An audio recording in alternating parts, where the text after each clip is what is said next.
The next presenter is Professor Linda Katehi from Texas A&M. Linda doesn't need any introduction to this community. She is very well known in electromagnetics. Presently, she is a distinguished Tees Chair Professor at Texas A&M in the Electrical and Computer Engineering Department. Her prior experience includes Chancellor and Distinguished Professor of Electrical and Computer Engineering at UC Davis, Provost and Distinguished Professor of Electrical and Computer Engineering at the University of Illinois at Urbana-Champaign, the Dean of Engineering and Distinguished Professor at Purdue, and Professor of Electrical Engineering and Computer Science, and Associate Dean for Academic Affairs at the University of Michigan. She is a member of National Academy of Engineering, the American Academy of Arts and Sciences, and the National Academy of Innovators. Linda's biography is also very long. She is highly accomplished, and I don't want to take much of her time.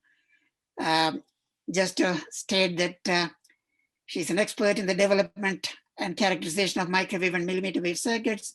She has 19 US patents and an additional 5 patent applications. She's the author or co-author of 10 book chapters and about 650 refereed publications in journals and symposia proceedings. Welcome, Linda. We are keen to listen to your talk. Very good. Thank you so much for giving me the opportunity to participate in this very exciting event. Unfortunately, it is all through Zoom, so we cannot see each other, but I think under the circumstances, this is a very good way to really communicate on a few new topics. As Sembian mentioned, my work has been in high frequency circuits, and I have looked at various aspects of it. But in the last few years, I decided to start looking more into what we call now embodied intelligence for electronics. And before I get into the specifics about this area, I would like to go through a number of definitions and then, of course, to speak about the reasons we have to look into intelligence for electronics.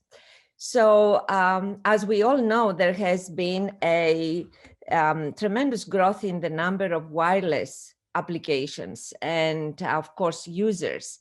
And those users, not just humans, but also primarily machines. According to Cisco and some other companies, their projections is that in a couple of years from today, the number of wireless users will be 3 times the Earth's population, which is close to 8 billion right now. So we're talking about a logarithmically increasing number of wireless systems.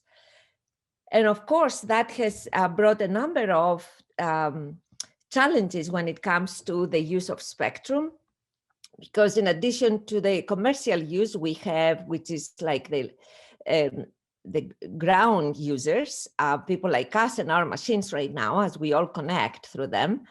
And of course, we have the passive users, which are the astronomers and those who do Earth observations. And in addition, of course, we have the satellites, and those in large numbers are added now in orbit around the Earth. And of course, every other user that we have as part of the DoD infrastructure. So we are talking about a number of systems and then networks of systems that are crowding the spectrum.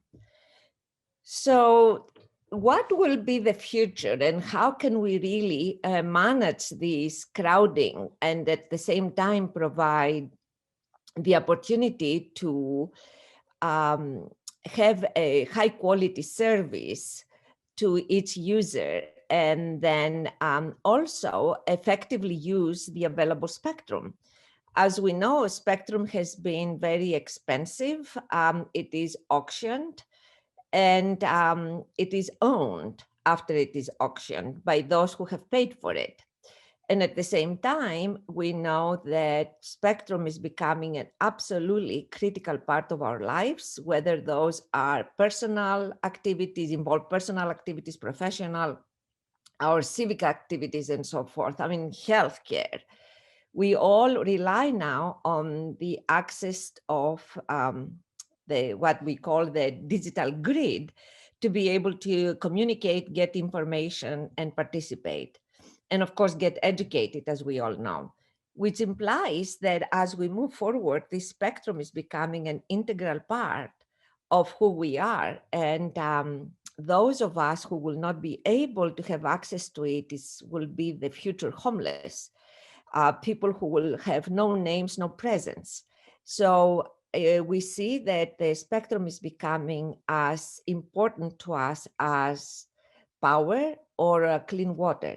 And therefore, we are talking about ways to make the spectrum available and to make it accessible in a fair way and with high quality. And to get there, considering how the growth takes place of the wireless devices, we can only consider the ability to have a dynamic access and to be able to do this with high security and safety at the same time. So the one way to do it, to have a dynamic access, real-time access, and with high quality is by having systems that will have the ability to remain intelligent throughout their performance.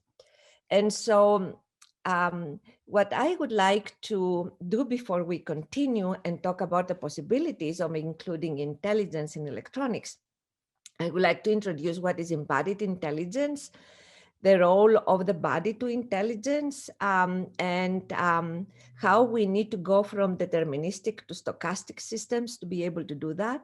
The ability to then, considering one of the ways, which is the Koopman operator, to characterize nonlinear systems through linear operators, and then how we move from acting to learning, and then how we can move computing from backend to the front end, and therefore be more effective and low energy in the computations calculations in real time.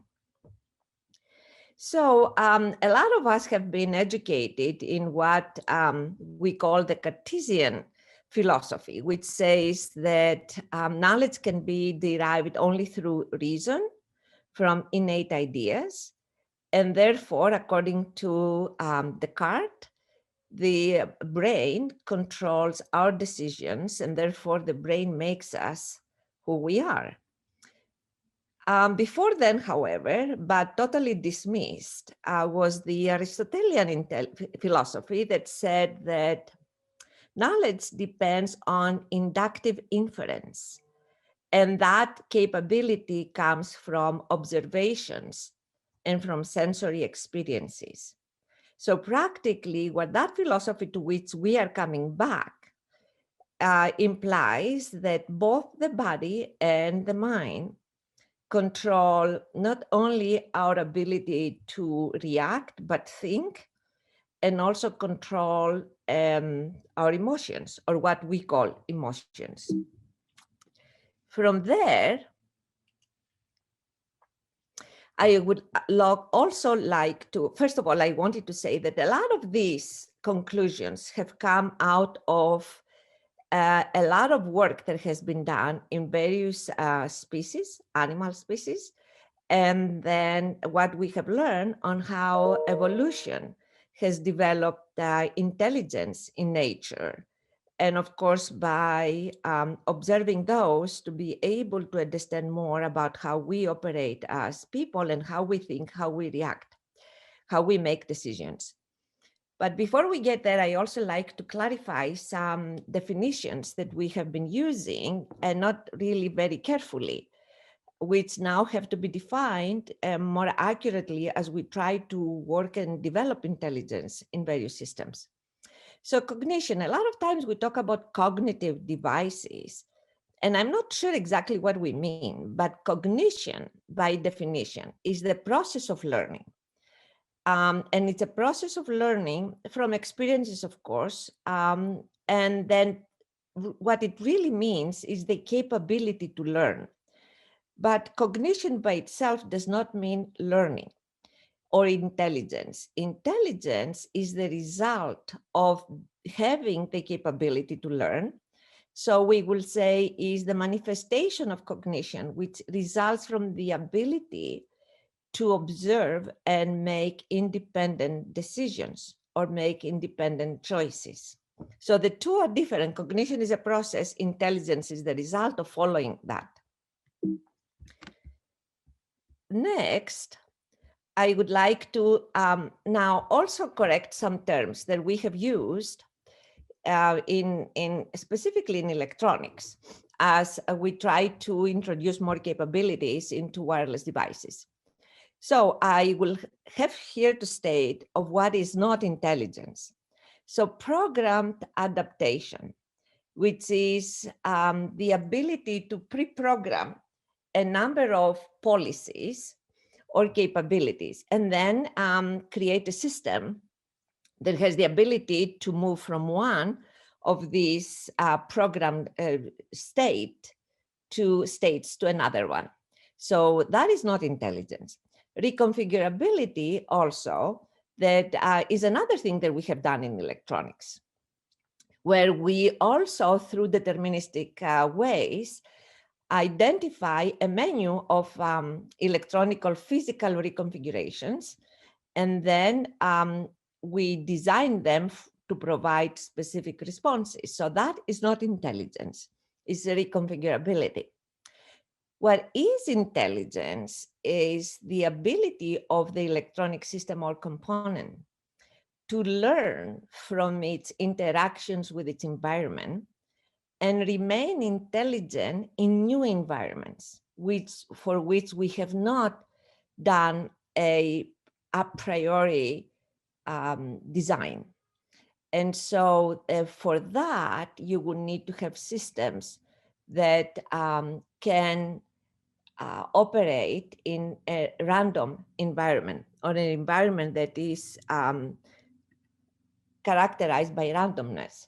So again, I would like to speak about the difference between deterministic and stochastic systems. So far, what we've done, I would call deterministic. So in that way, I want to go back. We are thinking of a particular future or various states of that future. We design the circuits, we design a deterministic engine. What that implies is that for a given input, that engine is going to give a very particular output. And if we repeat the same input, the output is going to be exactly the same. So in circuits, for example, we all have designed so far deterministic engines. That's what you see in our wireless components. So an analog signal goes through an RF front end, for example, and then you get a unique output. To be able to have a system which is intelligent, then we need to design what I call a stochastic engine. So an analog signal is going to go through a system like that, and we'll get an output that may not necessarily be prescribed in this system, but the output it will depend exactly on an error function, which is or like the ability of the system to get an output with the least possible error, which means that if we send an analog signal for which the system has already been trained to analyze or recognize, and then we get a known or an expected output. If the analog signal changes enough from the previous one, then the engine will give an output which is going to be the closest possible to what this engine will consider as the expected output. Now, on the basis of what error is made in the process, this engine will learn from that experience and will try to improve its own ability to make a smaller error for another similar signal. So it's we call those stochastic engines, and then we use for these systems or software, it could be hardware. So far it has been software, as a matter of fact, what we call deep machine learning algorithms, which provide that stochastic capability. And then you can, of course, develop a system that has the ability to learn. So what I would like to do here is to try to do a similar thing, but using hardware. And then, as a matter of fact, not only that, but to be able to use the body of the circuit, which could be the antenna, could be any other sensors that the circuit has, everything that allows the circuit to interact with this environment. And then consider that as part of the system. And then let's assume that we develop now a system that has the ability to deal with randomness. So in a system like that, some of their parameters will remain ambiguous. All will vary, as I said, in a random way. And then so we need a probabilistic model as an expert system in that to be able to account for this kind of uncertainty.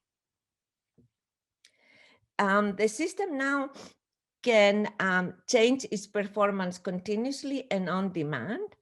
And the capabilities that the tools would it use to be able to get there, as I said, in the particular case, is possibly the use of a Koopman operator, of course, then translate that into a deep neural network, and then allow for this lifelong learning. So systems like this, if designed appropriately, can give decisions in real time, which is less than 100 or even 10 microseconds, which is extremely important in real-time decision-making.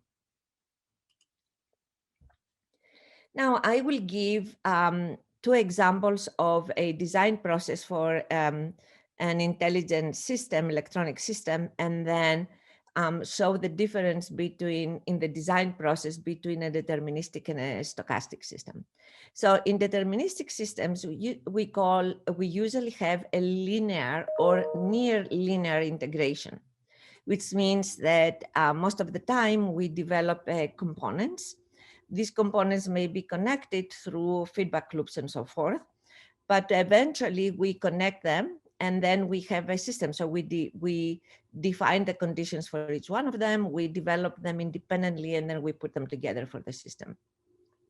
In an intelligence, for the design of an intelligent system, we really need a co-design, and it is a full integration. What that really implies is that every part of this system, and it's slightly different because you can see here, it's not exactly the way in an intelligent system, we don't divide it the same way we divide a deterministic system, but we consider the body as one part of it, the engines within the body, which can be either part of the body or separating, integrating within the body, but practically is the body is the deep machine learning algorithms or engines, is the ability to learn other algorithms, L2M, and then of course is the computational engine, which is either performed by the body or performed by a microprocessor. So all of these can be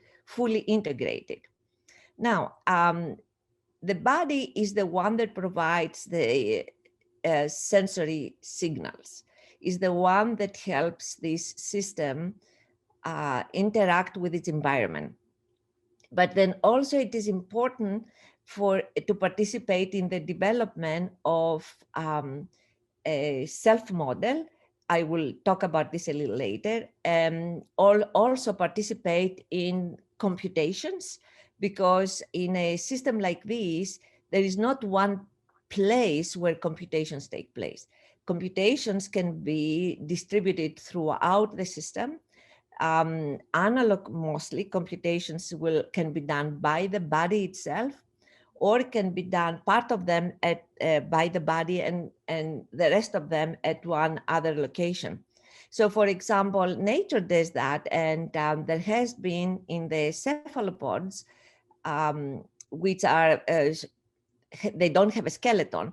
So one of the reasons cephalopods have exhibited this distributed capability for computations is because, for example, if you take the octopus, our brain, because we have a skeleton, has developed a very small replica of our coordinate system, rather, because we have the capability, because of the skeleton, to have one point of reference. So the brain has a small replica, and that's what it gives us the capability for the brain to control practically our movements, and then give us the ability to replicate movements with very high accuracy. In an animal, like octopus, where you have 8 legs and the body is soft, there is no skeleton, it would have been extremely difficult for one brain to be able to control every part of the body, especially for performing like specific tasks, which are not that critical to the survival of that animal. So each body has the capability to control its own movement. So the central brain, which is behind the eye, does not necessarily know what the various legs do until, because a lot of processing is done on, as a matter of fact, as part of the skin. And so the only time when the brain gets to process information is, it happens when there is information that is extremely important. Like, for example, if the octopus has to leave immediately because there is a predator, then this information, instead of exploring the environment, which happens by the legs independently, when there is a predator, this information goes to the brain, and then all of the body is moving to allow this animal to move fast. That kind of, this kind of distribution of the processing, and then of course the decision making, has allowed this animal to develop intelligence, which is of a 5-year-old. So in having a much smaller engine, which is the central brain, but having the ability to distribute the computation, has allowed this animal to develop intelligent capabilities that we have not been able to reproduce with anything else. And so the ability to distribute the processing throughout the system and have the ability to decide in real time which processing is going to happen where on the basis of the policies or the circumstances is something critical in the design of an intelligent system, which makes, as a matter of fact, the co-design extremely important. So what are the principles of embodied intelligence? We call it embodied because the body is part of the, if you call it, the engine that makes decisions. And the body is not just there to provide robustness or to provide like a shell for the other systems. The body participates very actively in the decision that is taking place in real time. So the 3 principles that I call, at least right now, is the sensory control coordination.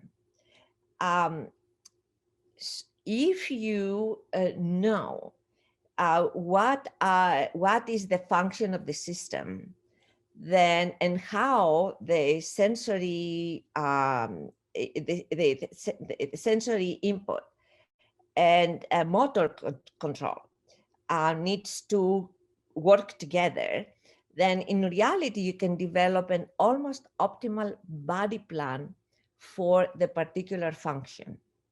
So that is important. So far, we have never really, in fact, in the previous presentation, you show an effort to do that, but we have not done very much so far in absolutely designing the whole body of a system to participate in the system's intelligence, the function of the system. So taking into account this will lead you in an optimal body design. Morphological computations, also part of the previous presentation, spoke to that. But I would like, in fact, in an intelligent body that needs to, in an intelligent system that needs to change its performance on the basis of the circumstances, you need to have a body that has the capability to change by itself. Or in fact, where an incoming signal will have the ability to change physically speaking, the body itself. There are a number of very interesting topological, from the mechanical point of view, topological materials, which have the capability to change the stresses in these materials on the basis of an incoming signal. And then they have, in fact, the capability to store information locally, but also change locally in real time their properties from being very stiff to being very soft. These types of materials is one example, can have tremendous impact in the ability of the design of an intelligent system. The final thing, which is also very important, is what we call self-model. It has been demonstrated in deep machine learning that after you train a system, you don't necessarily need to train every other system that has been designed to perform the same function.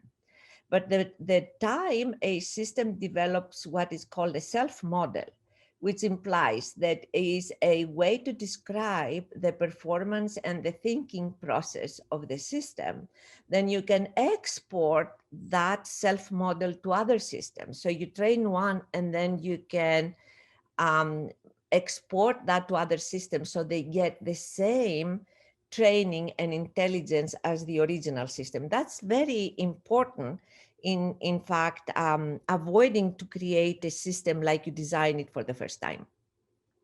Now, what I would like to do next is to take you through some hybrid examples of where we can start introducing some forms of intelligence. This is not really what I will present. They are not exactly what the optimal intelligence system, but it shows some efforts that are underway at present to start introducing capabilities in a system that eventually will have, will lead us into making it intelligent. So number one, in real-time decision-making, cannot afford long computation times. And that's not possible. It cannot afford even the need to send data to a central system for processing, and then so the data will come back and then will allow the system to make a decision. That will make it too slow. So there are, in addition to having processing done at the front end or on the body, as we will say, also we are looking at doing processing the analog way. Digital processing has a lot of problems and a lot of bottlenecks. One of them is the need to store data and then retrieve them from the memory and then process them and then place them out as well. That bottleneck, in fact, has been solved in what we call neuromorphic computing. And as a matter of fact, progress in neuromorphic computing has been made to the point now that there are available microprocessors like the one that I, in fact, know that is available not for purchasing, but available for researches by Intel, the Loihi chip that is based on neuromorphic computing, even if the way it has been designed is not really, is only appropriate for research, not really for anything real time, because it takes bits and then changes the bits into spikes. So it does a spiking computing. And then going from analog, which are the real signals, to then bits and then spikes. As you see here, you have to go into a host FPGA and then practically takes all of the analog signals, makes them bits here in the FPGA, then sends them to the Loihi, makes them spikes. All of this takes time, but at least it provides, it's not needed. I mean, there is no need to go from bits to spikes. You can go directly from an analog signal to spikes. But in any case, that capability has allowed us to see how much faster, both in time and how much more effectively in terms of energy those analog computations can be done. And I will show some examples of this. There is an example that people are trying these days. This is also a hybrid example that shows how you can really do signal recognition by using neuromorphic computing. I'm not going to talk very much about this. It just shows some hybrid examples where people have tried to bring neuromorphic computing into trying to speed up extensive calculations in an effort to recognize the spectrum, and how it's done in a hybrid way right now. Again, this is things that have been underway. Before I go to this one, I would like to go one more to introduce why I will speak at this point about the Koopman operator.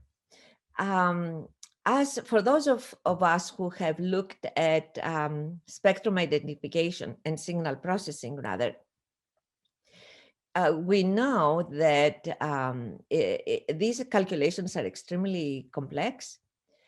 And the reason for that is because the systems we have in place, which we have designed to provide that signal identification, are nonlinear systems. For example, an RF front-end is a nonlinear system. An incoming signal is going into a filter, but then after the filter is going into a mixer, and then from the mixer goes to an IF, and then probably through another down conversion and to a very low IF for a conversion to digital. In a system like this, we cannot really represent it very easily since it is highly nonlinear. And so what people have done recently, not just for electronic systems, primarily they've done it for problems to solve nonlinear flow problems, but the same techniques can be used for electronic systems, is to take a strongly nonlinear system and represent it by a linear operator. This Koopman operator and the Koopman theorem was developed in 1931, a very long time ago, by Koopman and von Neumann. But it was not utilized because at the time computers were not available. And practically what theorem said is that you can take any strongly nonlinear system, and they proved that you can approximate it to any degree of accuracy by a linear operator, which is called a Koopman operator. Of course, what you pay in the process of that is you go from a system that has a limited number of variables to a linear operator that has a very large number of variables. And that was very difficult to address in at those times when the systems or computers were available, but could not really allow very fast computations. The other thing that was also demonstrated recently is that not only you can identify a Koopman operator for any linear or nonlinear system, but you can also create a deep neural network. And in fact, if your input is only a time input, then in that case, you need only a recurring neural network. And so you can, nowadays, you can really very effectively use a linear, if you like, operator or a linear function to perform really the function of a very nonlinear system. Now, why is this very important? Because a lot of times what we are trying to measure, they have a very high degree of randomness. So for example, if you try to look at signals in the spectrum, as we know, there is a great degree of randomness in what you observe. And this randomness comes from all kinds of different sources, from other systems that are available, from changes in the atmosphere, for changes in the environment in general, and so forth. Also, if you put the spectrum aside, there are other problems like climate change, for example, or weather, where in the system you don't even know how many parameters you have. You don't even know who your inputs are. So in this case, if you have an environment like this, you can develop the Koopman operator from output measurements only, which is extremely interesting to keep in mind. So you don't even need to know what the system is. You don't even need to know the parameters of the system or the input even to the system, not even of the controls within the system. All of this could be an unknown. What you need to have is a very robust set of measurements, which then you can use to create the Koopman operator. So that really provides tremendous capabilities. And then here I would like to show just results that It's 11 o'clock. That have been very recently presented, which shows that they have applied that to some optical problems and some other, in fact, problems. You can see, of course, you can solve all kinds of problems very accurately using the Koopman eigenvalue, which of course is extremely important for wireless systems and for doing processing in real time. That's really what we want to do here, is to be able to reproduce the function of a very nonlinear system, which in fact we cannot reproduce now the way we know using digital computations, but we want to do it in real time using analog. So I would like to talk a little bit about probabilistic models and machine learning. I would like to go a little faster because I know that this timing is coming up. And the self model allows for mobility, sensory identification, and wireless signal identification. Of course, to be able to develop a self model, you need to collect data and that describe the system behavior. You develop a DNN or a Koopman operator on the basis of that. And then you use that to be able to develop the capability for unsupervised learning, to update the self-model, and to store important data. Also, there is an ability to manage and socialize this data to replicate the model. So these are important for a system. These pieces here are extremely important for a system that will have intelligence. I'm not going to say too much about L2M, which is like lifelong machines, but allows for machine-to-machine communications, and then allows also the ability to create what we call a self-model. I will move now, and then show an example of how you can start doing specific things on a front end. What we try to do, what we did, as a matter of fact, you will see some examples, is to use this approach and to characterize really, or to at least replicate the performance of a filter using analog computations, and then also of a down converter. And because you do it like that, you don't necessarily use an LO, which in fact is one of the most responsible, if you like, noise producers, devices for the spectrum. So in any case, in this particular case, what you do is you create a crossbar configuration. Why do we use crossbars?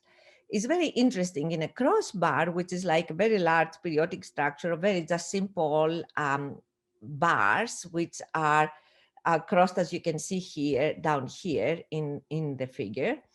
And then you use Ohm's law and Kirchhoff's law to be able to perform multiplications and additions, but those are performed at the same speed with the velocity of the electrons in the material. So you have, for example,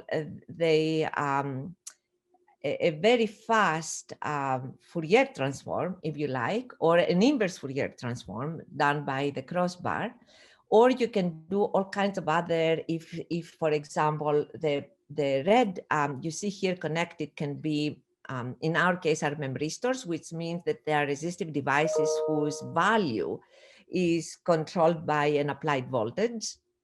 And then you can change those by changing the voltage that is applied to those devices, or the values can change by the same device on the basis of an error function. So by internally changing, having the capability to control for the same circuit, to control the values of these resistors on the basis of an error function, that practically you can perform any matrix manipulation in a very short period of time. And so the examples that I would like to show is we were able to develop a filter using this crossbar configuration. So practically, and to just get a sense of the size, each of the crossbars about 2 microns, and the distance between the crossbars another 2 microns. We have used memristor crossbars for this particular example. And then what you will see here is a filter that goes, and there are some very interesting things about that, because we don't use resonating devices. You will see that a filter can be designed to have any form. The filter depending on how many bits you're using in the calculations by this crossbar configuration can have one lobe from 0 to 20 gigahertz. It can move in real time. It can move like by a nanosecond, almost in from 0 to 20 gigahertz. Types of speeds if you want to change the performance of the filter. And then you can see here on the left that the insertion loss is extremely low. Practically the only thing you have is the loss from the resistors, which is very low for the memristors, and is the loss that comes from the bars. Then you can see that you can have a stop band attenuation can be down to minus 80 dBs for 8 bits. The power in milliwatts, primarily in this particular case, came from the control of the memristors, but you can see how many DFTs calculations could be done within a second. And then here the measure is DFTs per second and watt. And you can see that is from a traditional logic device is about 100 times faster in that regard. But this was from a filter. And now this shows the result of a down converter. We used exactly the same configuration. It's a crossbar, but they are 4 different crossbars because we split the real and the imaginary part. Of course, first of all, what we do is we sample the incoming signal. We are looking also at not necessarily having to go through sampling, but just use the analog signal as is coming as a continuous flow. But in any case, in this particular case, we sample the signal, and then we fed it on the left of each of the crossbars. The resistors, the memristors rather, have been designed to provide the appropriate values for this. And then not only you do filtering, but you do down conversion without necessarily having a local oscillator. So you can see here, we applied that to a PAM4. And then you can see that you find this, the straight line is the initial symbol, what you're using to modulate the signal, which was at 12.5 gigahertz, the particular frequency we used for the carrier. And then you can see, in fact, how you demodulate this. using this approach, which in fact is happening within nanoseconds, this kind of demodulation. So with this, I would like to show this one, which is a comparative. It has not been published yet, but it's a comparative graph between Atom is the Intel microprocessor that does digital calculations. Then you have photonic calculations, which are analog, and then you have the Loihi calculations, and all of this compared to a memristor crossbar that uses that does one-shot calculation. So practically in the crossbar, because of Ohm's law and Kirchhoff's law, you can do the matrix multiplication at the same time, regardless of the size of the vector. So with that, I would like to finish and then make it open it for any questions you may have. Thank you. Thank you, Linda, for a very interesting presentation. Any questions? Hi, thanks, Linda, for the excellent talk. So I have a question regarding the last slide. So when you have a vector size, as the vector size increases, right, the crossbar, your crossbar hardware also increases in size, though, right? Even though your computation time hasn't increased, you do need a bigger crossbar, to handle the So in the memristor crossbar that we used was 256. But what you do is that you don't need more bars. In fact, you could use fewer bars. The 256 is like the discrete Fourier transform, points that you're using. You bring the wave, you can keep feeding the analog signal to the crossbar. So you practically sample it. In this particular case, we sample it and then we bring it into batches. Mm-hmm. So you have 256 time points that you feed, and then the rest 256, and so forth. And then you can they come out from the output versus time. Oh, so a bigger bar would definitely help with the computation, though, because your batches would be bigger too, right? Each time but it's still in the nanosecond. Mm-hmm. Now, I don't think you need necessarily to personally. We are investigating not really sampling it at all, but Mm-hmm. having it just flow through. The time that everything that happens at the speed of the electrons inside of the bars. All right. So the voltage applies across the resistor practically instantaneously in that regard. So you don't need to worry about anything. You can have the signal flow through. Of course, there needs to be some changes in the way we collect the output, but I don't even think personally, at this point we are sampling it, but I don't think the sampling is absolutely necessary. And so we're looking at just having the incoming signal flow through. One more question, if I may. Yes. So regarding the down conversion in your previous slide, Mm-hmm. You said you have to do certain things with the memristor to get the down conversion without a local. No, the memories. No, in the down conversion, the only thing you have to do is to move it. Practically, you move the signal from. If you think what a crossbar does is to project frequency and time in the same space.